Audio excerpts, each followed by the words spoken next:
So basic గా మీరే comedian. వంట వచ్చిన వాళ్ళకి వంట రుచి మనం ఎవరైనా చేసి చూపిస్తే అంతగా సాటిస్ఫై అవ్వరు. అలాగే మీరు కమెడియన్. మీకు బాగా నవ్వు తెప్పించిన కమెడియన్ ఎవరు? చార్లీ చాప్లిన్ గారు. బా నాకు అంటే నేను కమెడియన్ అవ్వకముందు నుంచి ఆయన ఫ్యాన్. ఓకే, ఇప్పుడు కమెడియన్ అయ్యాండి నేను. ఆయన ఫిలాసఫర్ కూడా. అంటే ఇప్పుడు కమెడియన్ అయ్యా, కమెడియన్ అవ్వకముందే నేను ఆయన ఫ్యాన్ని. అంటే మళ్ళీ అంతకు మించి ఎవరు చేయలేకపోయారు. మన నేటివిటీకి వస్తే మాత్రం బ్రహ్మానందం గారు, అల్లు రామలింగ గారు కామెడీ చాలా బాగుంటుంది. అంటే ఒక్కొక్కరు స్పెషాలిటీ ఉంది.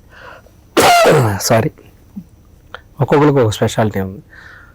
వీళ్ళన్నిటిని అంటే అసలు మాటలే, ఓన్లీ డైలాగులు లేకుండా ఓన్లీ యాక్టింగ్తో చార్లీ చాప్లిన్ గారు. నా సైకిల్ మీద డిగ్రీలో నేను సైకిల్ వేసుకునేవాళ్ళు, నా సైకిల్ మీద వెనకాల చార్లీ చాప్లిన్ గారు బొమ్మ వేయించుకున్నది.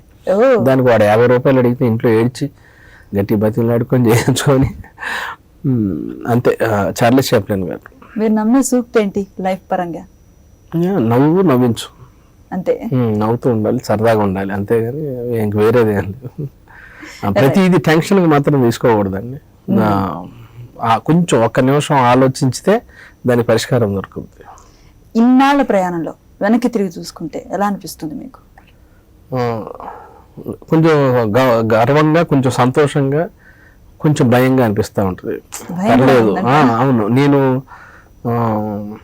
మా మదరు మేము ఉన్నప్పుడు ఈ నెల కొంచెం ఇబ్బంది అవుతుంది, ఎదురుగా సాంబశివరెడ్డి గారి ఇంటికి వెళ్ళి 100 రూపాయలు బెటరారా, ఈ మంత్ ప్రాబ్లం అవుతుందని వాళ్ళని అడిగి నన్ను వెళ్ళి నేను తెచ్చి ఇచ్చేవాడిని. మళ్ళీ నాన్నగారి శాలరీ రాగానే అంటే ఒక 100 అలాంటి అడ్జస్ట్మెంట్లు చూసి కొంచెం ఇప్పుడు మనం ఒక కారు కొనుక్కొని, ఒక ఇంట్లో కొనుక్కొని, ఒక కారు స్టేటస్కి వచ్చి అంటే కొంచెం అమ్మయ్య మంచి పొజిషన్కి వచ్చామన్న ఒక ఆనందం, సంతోషం.